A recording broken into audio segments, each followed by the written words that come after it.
नमस्कार दोस्तों, स्वागत है आपका अपने चैनल अल्टीमेट नॉलेज पर। दोस्तों, इस बात में कोई दो राय नहीं कि अगर दुनिया का कोई सबसे पुराना या यूं कहें कि पहला धर्म है तो वो सिर्फ और सिर्फ सनातन धर्म है। और इस बात में कोई दो राय नहीं कि सनातन धर्म ही दुनिया के अंदर इकलौता ऐसा धर्म है जो कि हमेशा से ही इस बात को कहता है कि वसुदेव कुटुंबकम, ये समस्त संसार हमारा परिवार है। सनातन धर्म ही दुनिया के अंदर इकलौता ऐसा धर्म है जो कि हमेशा से ही शांति की बात करता है, जो कि हमेशा से ही सद्भावना पर जोर देता है।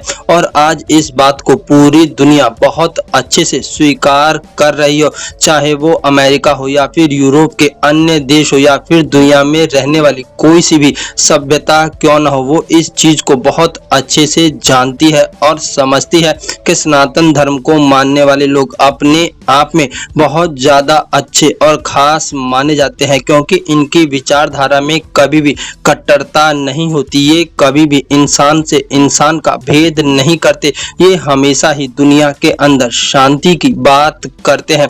यही कारण है कि आज दुनिया के तमाम देश सनातन सभ्यता को गले लगा रही है। दोस्तों, चाहे वो इस्लामिक देश ही क्यों न हो, दबे सुर में इस बात को जरूर कहते हैं कि सनातनी लोग मुस्लिम लोगों की तुलना में बहुत ज्यादा विश्वासी होते हैं। सनातनी लोग मुस्लिम लोगों की तुलना में बहुत ज्यादा ईमानदार होते हैं। यही कारण है कि दुनिया के तमाम मुस्लिम देश जो कि आज के समय में बहुत ज्यादा आगे माने जाते हैं, उन सभी देशों के अंदर सनातन सभ्यता को कहीं ना कहीं मान सम्मान दिया जाता है। और साथ ही साथ हिंदुओं को मुस्लिम लोगों की अपेक्षा बहुत ज्यादा मान सम्मान प्राप्त होता है। दोस्तों, सऊदी अरब जो कि एक मुस्लिम देश है और दुनिया भर में मुस्लिम देशों के अंदर सऊदी अरब की बहुत ज्यादा धाक मानी जाती है।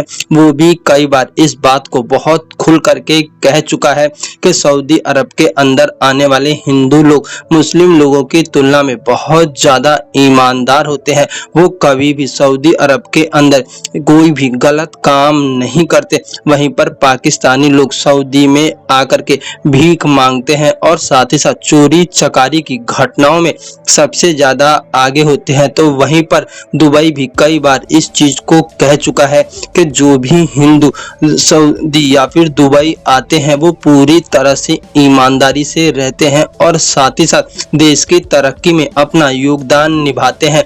जबकि पाकिस्तान, बांग्लादेश या फिर दुनिया के दूसरे देशों से आने वाले मुस्लिम सऊदी हो या फिर दुबई हो, यहाँ पर आकर के कई तरह की गलत गतिविधियों को अंजाम देते हैं, जिसके कारण से कई बार तो पाकिस्तान को लेकर के सऊदी और दुबई तीखी टिप्पणी भी कर चुके हैं। दोस्तों, आज दुनिया का कोई सा भी देश क्यों न हो, दुनिया के हर देश के अंदर हिंदू और सनातन सभ्यता को मान सम्मान प्राप्त हो रहा है। और दुनिया का हर देश इस बात को कहता है कि उनके देश में जो हिंदू आते हैं वो देश की तरक्की में बहुत ज्यादा योगदान निभाते हैं। अमेरिका जैसे दुनिया के सबसे शक्तिशाली देश के अंदर भी हिंदुओं का डंका बजता है, तो वहीं पर मुस्लिमों को लेकर के दुनिया के हर देश इस बात को कहते हैं कि मुस्लिम लोग जहां भी जाते हैं वहां पर सिर्फ और सिर्फ कट्टरता फैलाते हैं। और जहां जहां पर मुस्लिम लोगों की आबादी बढ़ जाती है वहां पर क्राइम रेट बहुत ज्यादा बढ़ जाता है। और इसका जीता जागता उदाहरण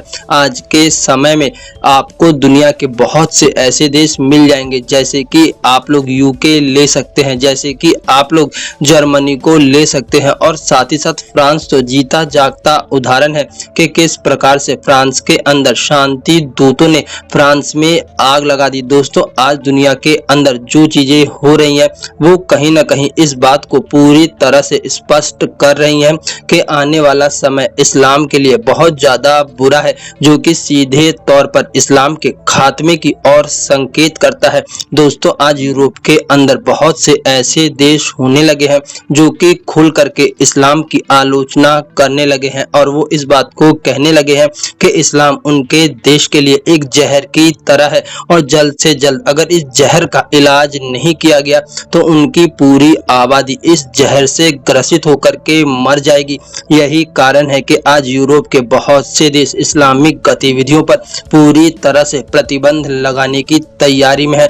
आज यूरोप के बहुत से देशों में मुस्लिम गतिविधियों को संदेह की नज़र से देखा जाता है। आप सब लोग इस चीज़ को जानते ही होंगे कि अभी हाल ही में जर्मनी ने अपने देश के अंदर कई मस्जिदों पर छापे मारे और कई शांति दूतों को उठा करके जेल में ठूस दिया, क्योंकि जर्मनी इस चीज को अच्छे से समझ रहा था कि कहीं ना कहीं उसके देश के अंदर कट्टरता बहुत ज्यादा हावी हो रही थी और जिस प्रकार से इस्लामिक आबादी उसके देश के अंदर बढ़ रही थी वो कहीं ना कहीं ब्रिटेन को बहुत ज्यादा नुकसान पहुंचाने वाली थी। इसी प्रकार से इटली ने इस बात को पूरी तरह से स्पष्ट कर दिया है कि उनके देश के अंदर इस्लाम के लिए कोई भी जगह नहीं है। इटली ने खुल करके इस बात को कहा है कि अगर वो आज अपने देश के अंदर मुस्लिम सभ्यता या फिर मुस्लिम लोगों को बढ़ावा देते हैं तो शायद उनके देश की हालत भी आने वाले समय में वैसे ही होगी जैसे कि आज यूके, फ्रांस और जर्मनी की है। दोस्तों, आज यूरोप के बहुत से ऐसे देश हैं जो कि पूरी तरह से इस बात का समर्थन करते हैं कि जहां जहां पर इस्लामिक आबादी बढ़ती है वहां पर क्राइम रेट बहुत ज़्यादा बढ़ जाता है। जिन देशों के अंदर मुस्लिम शरणार्थियों को आने दिया गया और वहां पर उन्हें रहने दिया गया, वही मुस्लिम लोग अब उस देश को पूरी तरह से खत्म करने की कागार पर हैं और साथ ही साथ उस देश के अंदर एक ऐसा खतरा उत्पन्न कर देते हैं जो कि उस देश के मूल लोगों की संस्कृति पर बहुत ज़्यादा आघात पहुंचाता है। दोस्तों, इस बात में कोई दो राय नहीं कि इस्लाम अपने आप में एक ऐसी कट्टर विचारधारा है जो कि इस बात का समर्थन करती है कि दूसरे धर्म और दूसरे संप्रदाय के लोगों को पूरी तरह से खत्म कर देना चाहिए। आज यूरोप ने फ्रांस चाहे यूके की जो बर्बादी देखी है उससे यूरोप बहुत ज्यादा परेशान है।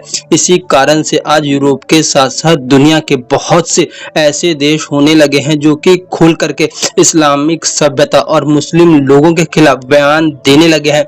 लेकिन यही यूरोपीय देश हिंदुओं को खुल करके वेलकम करते हैं, हिंदुओं का खुल करके स्वागत करते हैं, सनातन सभ्यता और सनातन परंपरा का मान सम्मान करते हैं। यूरोप का हर देश इस बात को कहता है कि उनके देश में जो भी हिंदू आते हैं वो देश की तरक्की में बहुत ज्यादा योगदान देते हैं और पूरी तरह से उस देश के रूल्स को फॉलो करते हैं। हिंदू आबादी कभी भी किसी देश के लिए खतरा नहीं बनी। हिंदू आबादी जहां पर भी जाती है उस देश के विकास में जी जान से मेहनत करती है और साथ ही साथ वहां के लोगों के साथ प्रेम और सद्भावना से रहती है। जबकि दूसरी तरफ इस्लामिक सभ्यता सिर्फ और सिर्फ इस्लाम की बात करके दूसरे धर्म और संप्रदाय को खत्म करने की हमेशा से कोशिश करती आई है। दोस्तों, यही कारण है कि आज दुनिया के अंदर सनातन सभ्यता का डंका बज रहा है और हर देश बाहें फैला करके हिंदू और सनातन लोगों को अपने देश के अंदर आने की अनुमति दे रहा है। दोस्तों, आप लोगों का सनातन सभ्यता के बारे में क्या सोचना है, प्लीज अपनी राय कमेंट बॉक्स में जरूर बताएं।